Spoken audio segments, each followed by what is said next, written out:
بسم الله الرحمن الرحيم. السلام عليكم ورحمة الله وبركاته.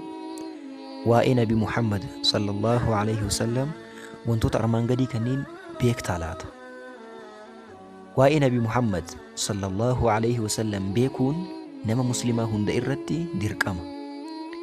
وانتو ترمان قدي وإن نبي محمد صلى الله عليه وسلم بيكوك أبناجتشو إن شاء الله ibsa bareedaa wajjiin waa'ee nabiyyi keenyaa, waa'ee jaalatamaa namaa, waa'ee caalaa ilma namaa ka ta'an habiiba qalbii keenyaa nabiyyi aalamaa rasuula hudaadhaa sallallahu alaihi wasallam waa'ee isaanii ibsa bareedaa wajjiin ibsinaa. Viidiyoo kana inshaallah nama hunda bira akka ga'uuf mallattoo laayikii san tuquudhaan eegalaa. Nabiyyi keenya jaalatamaa namaa ka guyyaa qiyaamaa shafa'aa nuuf dhaabatu hedan irratti salawaata buusuudhaan eegalaa. Salawaata buusuu akka hin daganne.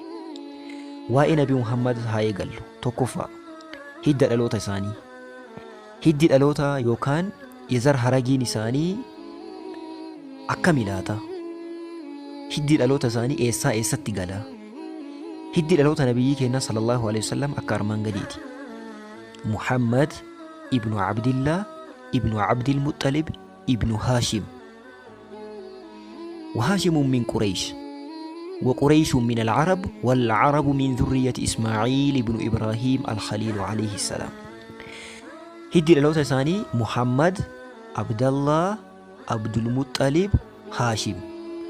محمدي عبد الله عبد المطلب كهاشمي أكست لكاما أفان عربي دينا مو ابن ilma jedhaa deemama. Hundattuu Nabi Muhammad ka Abdallaati, Abdallah ka Abdul Muxxalibiiti, Abdul Muxxalib ka Haashimiiti. Haashim ammoo gosti isaa Qureeshii, Qureesh ammoo Arabarraahi, Arabni ammoo horteen isaanii Ismaa'iil, nabiyyi Rabbi Ismaa'iil irraa dhufee, Ismaa'iil ammoo horteen isaa Ibraahim irraa dhufee, Ibraahim ammoo deemee Aadami galaa jechuu. Hiddi dhaloota nabiyyi keenya sallallahu alaihi wasallam gabaabatti kana fakkaataa jechuu. Tokkoffaa. Lammaffaa abbaan isaanii eenyu? Abbaan isaanii Abdallah jedhama. Abdallah jedhama. Haadha isaanii maqaan eenyu? Aaminaa bint Wahab jedhamti. Aaminaa bint Wahab.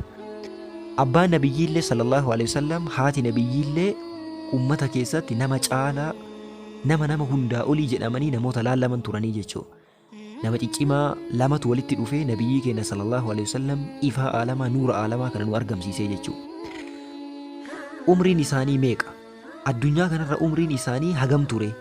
Hagam addunyaa kanarra turan? Waggaa 63 addunyaa kanarra turan. Waggaa 40 osoo nabiyyi hin ta'in dura waggaa 40 dabarsani. Waggaan 23 hafe ammoo erga nabiyyii ta'anii rasuula ta'anii waggaa 23 jiraatanii jechuu. Walii gala waggaa 63 addunyaa kanarra jiraatanii jechuu. Iddoon dhaloota isaanii eessa? Makka. Iddoon isaan jiraataa turan eessa? Madiinaa. Hijiraa erga godhan booda gara Madiinaatti godaananii achi jiraataa turanii jechuu. Dalagaan isaanii maali? Dalagaan isaanii nabiyyii fi rasuula rabbiiti sallallahu alaihi wasallam. Nama dukkana keessaa gama ifaatti baasuudha. Nabiyyii ta'uu isaanii, rasuula ta'uu isaanii ragaan maali? Ergama rabbii ta'uu isaanii ragaan keenya Qur'aana. Qur'aanni maal jedha? قل يا أيها الناس إني رسول الله إليكم جميعا. قل يا أيها الناس إني رسول الله إليكم جميعا. قل جدي يا محمد أمتك أنا جدي جد ربين إلما نما هندانو جد، مسلمة تأي، كريستانة تأي، أرثوذكسي، بينت، يهودا، ولا كأبا غدا تأي، مرا إساتي نو جدي جد. مال جدي جداني إني رسول الله إليكم جميعا. أني إرغما ربيتي غما كيسان هندتو. إرغما ربي إسين هندتي إرغمي jiruudha jedhiitiin ummata kanatti himii jedha rabbiin Nabi Muhammad sallallahu alaihi wasallam. Kanaaf Nabi Muhammad ergamaa rabbiitii jechuu. Kana rabbitu ragaa isaaniif bahee. Amantiin isaanii maali? amantiin isaanii islaama. Nabi Muhammad amantiin isaanii maalidha? Islaama. Ragaan kanaa maali? Qur'aana. Rabbiin qur'aanaan maal jedhaa? اليوم أكملت لكم دينكم وأتممت عليكم نعمتي ورضيت لكم الإسلام دينا. اليوم أكملت لكم دينكم وأتممت عليكم نعمتي ورضيت لكم الإسلام دينا. اليوم أكملت لكم دينكم.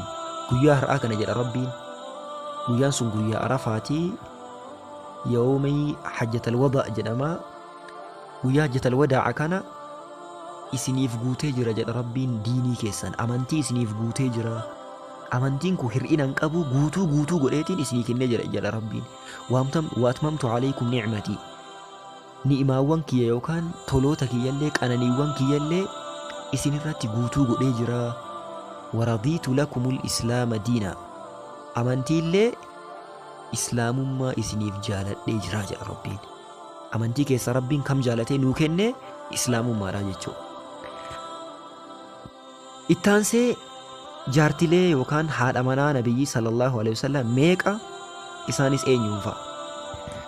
Haati manaa nabiyyi keenya sallallahu alaihi wasallam ulamaa'iin gariin idduun isaanii 11 jedhanii waliigala nabiyyiin 11 fuudhanii dubartii 9 yeroo isaan du'an dubartiin isaanii meeqa? Waliigala 9. Waliigala dubartiin nabiyyiin keenya qaban 11. Gariin gabrootatu jira. Gabrootni lamaani jiranii gabroota lama yoo itti dabalan 13 ta'a jedhanii. Kanaaf haati manaa nabiyyi keenya sallallahu alaihi wasallam waliigala meeqa? 11. 13 warri jedhu gabroota yookaan ammoo warra gabra ta'aniitiin nabiyyiidhaaf kennaman warroota akkasiitti dabalaniiti. Dubartoonni 11 kunniin eenyuun fa'a?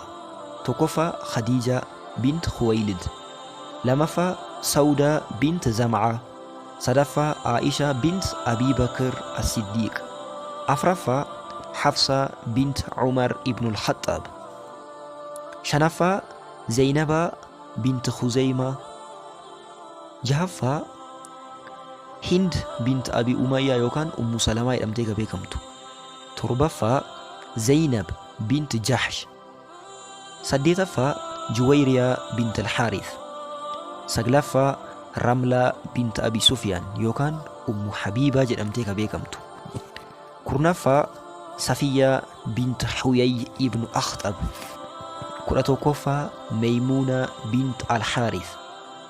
Dubartii 11 kanniin irratti dabalataan warroonni gabra ta'aniitiin nabiyyi kennaaf namni kenneef mootonni garaagaraa warroonni kennaniif dubartii lamatu jiru. Isaanis Maariyaa al-Qibxiyyaa jedhamtee beekamtuu fi lammaffaan ammoo Rayhaana bint Zayd jedhamtee beekamtuudha. Waliigala nabiyyiin keenya sallallahu alaihi wasallam dubartii meeqa qabanii? Dubartii 11 qabanii jechuudha. Yeroo nabiyyiin keenya sallallahu alaihi wasallam du'an dubartii 9tu hafe. Dubartii 2 odoo lubbuudhaan jiran dubartoonni isaanii du'an. Dubartoonni 2 eenyuun fa'a? Tokkoffaa Khadiija bint Khuwaylid osoo nabiyyiin lubbuun jiru duutee jechuudha. Lammaffaa Zaynabaadha. Akkasii yookaan Ummul Masaakiin jedhamtee kan beekamtuudha. Akkasii dubartoonni nabiyyi keenya sallallahu alaihi wasallam waliigala meeqa? 11 jechuudha.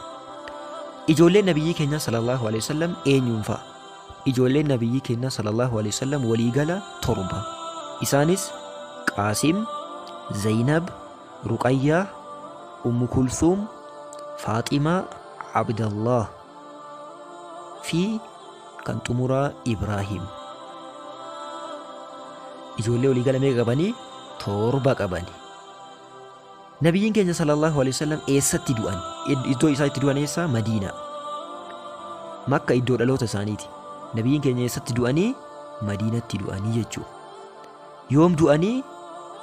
Ji'a Rabi'ul Awwal jedhamee beekamu guyyaa 12ffaa Hijiraa irraa bara 11ffaa guyyaa wiixataa du'an.